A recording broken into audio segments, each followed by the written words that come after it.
আসসালামু আলাইকুম। ফিরে আসলাম নতুন ভিডিও নিয়ে। তো আজকে আমি আলোচনা করব রাইট ফর্ম অফ ভার্ব সম্পর্কে। তো এখানে আমি লিখে রেখেছি যে V1, V2 এবং VS বা ES। আপনারা সবাই জানেন V1 মানে হচ্ছে প্রেজেন্ট, V2 মানে হচ্ছে পাস্ট এবং VS বা ES হচ্ছে ভার্বের সঙ্গে এস বা ES। তো এখন আমি আপনাদের সামনে এগুলো ভার্ব কোথায় V1 বসে, কোথায় V2 বসে এবং কোথায় ভার্বের সঙ্গে এস বা ES বসে এগুলো এক্সপ্লেন করব মাত্র কয়েকটি নিয়মে। আপনারা পুরো রাইট ফর্ম অফ ভার্বকে চ্যালেঞ্জ করবেন, অল ওয়ার্ল্ডকে চ্যালেঞ্জ করবেন কীভাবে আপনারা right form of verb complete করতে পারবেন। তো ভিডিওটি স্কিপ না করে দেখতে থাকেন। তাহলে আমরা এক নম্বরতে শুরু করি। এক নম্বর রয়েছে V1 রাইট। তো এখন V1 মাত্র তিনটি ক্ষেত্রে V1 বসবে। শর্ত 1, প্যাসেজটা প্রেজেন্ট হতে হবে। 2 নম্বর, টু এর পরে ভার্ব 1 হবে। 3 নম্বর হচ্ছে মডাল ভার্বের পরে ভার্ব 1 হবে। আপনারা সবাই জানেন তো মডাল ভার্ব হচ্ছে can, could, shall, should, will, would, may, might, must. আবার বলতেছি আমি, can, could, shall, should, will, would, may, might, must. তো এখন প্যাসেজটা প্রেজেন্ট হতে হবে। কন্ডিশন 1। কন্ডিশন 2 হচ্ছে টু এর পরে ভার্ব 1 হবে। এখানে কিয়ামত আসে যাক, তারপরেও কিন্তু আমাদের টু এর পরে ভার্ব 1 হবে, 1 হবে। অল ওয়ার্ল্ডকে চ্যালেঞ্জ, শুধু টু এর পরে ভার্ব 1 হবে। তারপর মডাল ভার্ব রয়েছে যেমন can, could, shall, should, will, would, may, might, must. এরপরে হবে ভার্ব 1।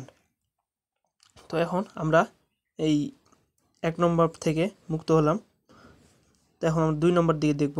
2 নম্বর রয়েছে কি, ভার্ব 2 মানে হচ্ছে রোড, মানে ভার্বের পাস্ট ফর্ম।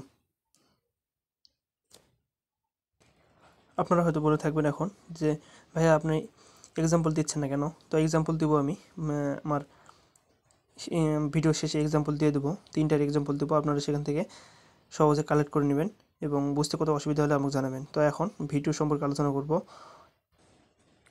2 নম্বরটা হচ্ছে আমাদের শর্ত 1, প্যাসেজটা পাস্ট হতে হবে। শর্ত 2, ওয়ান্স আপন এ টাইম, ইতিহাস এবং কোনো ব্যক্তির জীবনী নিয়ে যদি কোনো গল্প লেখা হয় তাহলে আমাদের ভার্ব 2 বসবে। কখনো ভার্ব 1 বা ভার্বের সাথে এস বা ইএস বসবে না। আগে আমাদের সর্বপ্রথম গল্পকে আইডেন্টিফাই করতে হবে পরীক্ষার হলে যে কীভাবে গল্পটাকে আমাদের প্রেজেন্ট আছে না পাস্ট আছে। যদি প্রেজেন্ট থাকে আল্লাহর হস্তে সর্বপ্রথম ভার্ব 1 হবে, কখনো ভার্ব এস বা ইএস বসতে পারে কিন্তু কখনো ভার্ব 2 বসবে না। এবং যদি ভার্ব 2 যদি গল্প যেটা পাস্ট হয়ে যায় তাহলে কিন্তু আমাদের কখনোই V1 বা VS বা ES বসবে না। সবসময় কি বসবে? হ্যাঁ, ঠিক ধরেছো, সবসময় V2 বসবে। তো এখন আমরাও এই V2 এর পাপ থেকে মুক্ত হলাম। আমরা ভার্বের সঙ্গে এস বা ইএস নিয়ে আলোচনা করব। মাত্র একটি ক্ষেত্রে ভার্বের সঙ্গে এস বা ইএস বসে। সেই ক্ষেত্রটা কি? সেই ক্ষেত্রটা হচ্ছে হি, শি, ইট, নাউন। এরপরে ভার্বের সঙ্গে এস বা ইএস বসবে। হি মানে কি? হি, সে, হি, শি। ইট মানে গরু, ছাগল, জড় পদার্থ, ভেড়া। ইট নাউন মানে হচ্ছে নাম। হি, শি, ইট, নাউন। এরপরে ভার্বের সঙ্গে এস বা ইএস বসবে। তো এখন আমরা যদি উদাহরণ দেখি তাহলে উদাহরণ আমরা দেখব এখন। তাহলে উদাহরণ আমরা ভার্ব 1 থেকে শুরু করব। ভার্ব 1 এ রয়েছে রাইট। তো ভার্ব 1 থেকে আমরা এখন শুরু করব। ভার্ব 1 এ কী লেখা আছে? প্যাসেজটা প্রেজেন্ট হতে হবে। 2 নম্বর, টু এর পরে ভার্ব 1 হবে।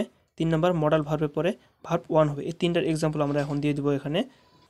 প্রথমে আমি আপনাদের বলেছিলাম যে গল্পটা প্রেজেন্ট হতে হবে। তো আই গো টু স্কুল, এটা হচ্ছে present.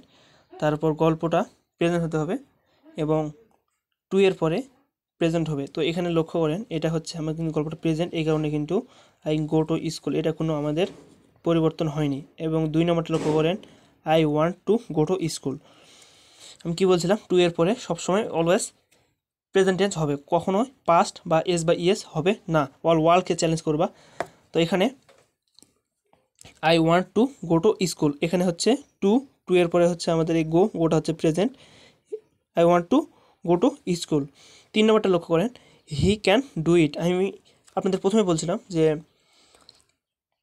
Modal verb can, could, shall, should, will, would, may, might, must. Can, could, shall, should, will, would, may, might, must. এরপরে হবে V1, কখনো V2 বা এস বা ইএস হবে না। অল ওয়ার্ল্ডকে চ্যালেঞ্জ করবেন। তাহলে এটা হচ্ছে হি ক্যান ডু ইট, এটা হচ্ছে মডাল ভার্ব। এটা মডাল ভার্বের পরে হচ্ছে ভার্ব 1। তো এখন 2 নম্বর উদাহরণ আমরা দেখব। 2 নম্বর উদাহরণ কী বলছিল ওখানে? যে গল্প প্যাসেজটা পাস্ট হতে হবে এবং কোনো ওয়ান্স আপন এ টাইম, কোনো ব্যক্তির জীবনী বা কোনো গল্প নিয়ে লেখা আছে বা সে এখন এই পৃথিবীতে বেঁচে নেই, এরকম হলে সবসময় হবে পাস্ট। কোনো সময় এস বা ইএস হবে না বা প্রেজেন্ট হবে না। 2 নম্বরটা, I was committed to the poem of Nazrul, আমি নজরুলের কবিতাটি মুখস্থ করেছিলাম। তো সেই ব্যক্তিটা কিন্তু তার জীবনী কিন্তু এখন সে ব্যক্তিরা নেই, তার জীবনকে নিয়ে লেখা হয়েছে, তার সেই কারণে এখানে হচ্ছে I was committed to the poem of Nazrul, আমি নজরুলের কবিতা মুখস্থ করেছিলাম। তো এখন আমার মনে নেই, যদি মনে থাকে সেক্ষেত্রে এটা অন্য দিকে চলে যাবে, আই হ্যাভের দিকে চলে আসবে। তো আমার যেটা হচ্ছে কবিতাটা মনে নাই, মুখস্থ করেছিলাম, সেহেতু হচ্ছে I was committed to the poem of Nazrul. তাহলে আমরা 2 নম্বর উদাহরণ দেখলাম। 3 নম্বর হচ্ছে ভার্বের সঙ্গে এস বা ইএস।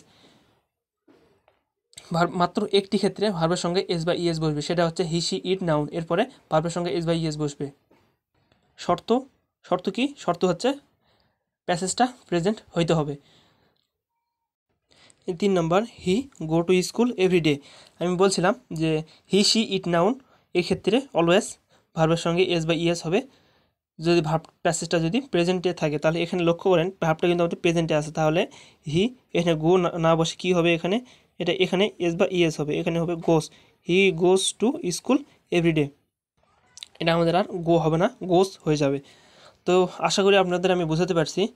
তো আমি আবারও আপনাদের সামনে রিপিট করতেছি, মাত্র 3টি ক্ষেত্রে ভার্ব 1 বসবে। শর্ত 1, প্যাসেজটা প্রেজেন্ট হতে হবে। শর্ত 2, টু এর পরে ভার্ব 1 হবে। শর্ত 3, মডাল ভার্বের পরে ভার্ব 1 হবে। ভার্ব 2 বসবে মাত্র 2টি ক্ষেত্রে, সেটা শর্ত হচ্ছে প্যাসেজটা পাস্ট হতে হবে। 2 নম্বর, ওয়ান্স আপন এ টাইম, কোনো ইতিহাস নিয়ে লেখা হয় বা কোনো ব্যক্তির জীবনী নিয়ে যদি লেখা হয় কিন্তু সেই ব্যক্তিটা যদি পৃথিবীতে বেঁচে না থাকে, তাহলে ভার্ব 2 বসবে, কখনো ভার্ব 1 অথবা ভার্বের সঙ্গে এস বা ইএস বসবে না।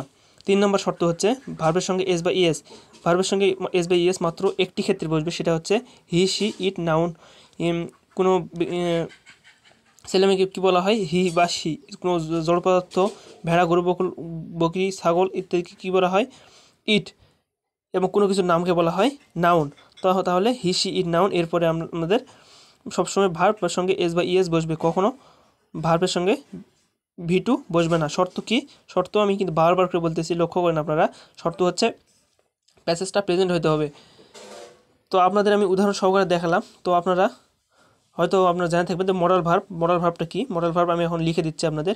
মডাল ভার্ব হচ্ছে can, could, shall, should, will, would, may, might, must. আবার বলতেছি, can, could, shall, should, will, would, may, might, must.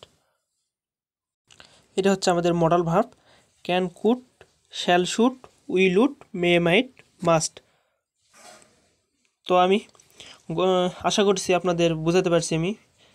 তো ভিডিওটি কোথাও যেন কোনো ভুল ত্রুটি যদি হয়ে থাকে, মানুষ ভুলে ঊর্ধ্বে নয়, টু আর ইজ হিউম্যান।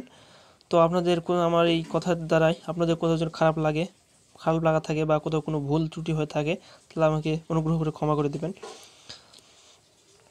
আমি আবার নেক্সট ভিডিওতে আরও আলাদা প্রিপোজিশন, রাইট ফর্ম অফ ভার্বের সেকেন্ড পর্ব। আপনাদের তো বলাই হলো না, তো আমি কিন্তু এখানে আপনারা হয়তো লক্ষ্য করবেন, এখানে V1, V2 এবং VS বা ES লিখেছি, কিন্তু আমি কিন্তু V3 এবং ভার্বের সঙ্গে ING কিন্তু ওটা কিন্তু এক্সপ্লেন করি নাই। তো আমি ওটা নেক্সট ভিডিওর মাধ্যমে আপনাদের আলোচনা করব, ওটা একটু বিস্তৃত আছে, আলোচনা করব। সেই আলোচনা দেখার জন্য আপনারা এই চ্যানেলটিকে সাবস্ক্রাইব করে রাখবেন এবং একটা লাইক দিবেন এবং পাশে থাকা বেল আইকনটি প্রেস করে রাখবেন, যাতে আমার সর্বপ্রথম ভিডিওটা আপনাদের কাছে পৌঁছে যায়। তো আমার এই ডেসক্রিপশন বক্সের লিঙ্কে আমি আমার আগের ভিডিওতে আলোচনা করেছিলাম যে প্রবাদ বাক্য, আমি 100টা প্রবাদ বাক্য, 100 তারও বেশি প্রবাদ বাক্য নিয়ে একটা ভিডিও আমি আপলোড করব। তো সেখানে আমি কয়েকটা পর্বে ভাগ করেছি, তো আমি 2টা পর্বে সেখানে এক্সপ্লেন করেছি। তো সেখান থেকে আপনারা ডেসক্রিপশন বক্সে আমার লিঙ্ক আছে, সেই লিঙ্কটা আপনারা সেখান থেকে কালেক্ট করে নিতে পারেন আপনাদের যদি কোনো প্রবাদ বাক্য যদি দরকার লাগে।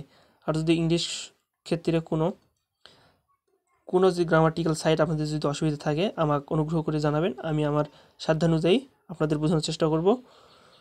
তো আজকের মতো এখানেই শেষ। আসসালামু আলাইকুম, খুদা হাফেজ, সবাই ভালো থাকবেন।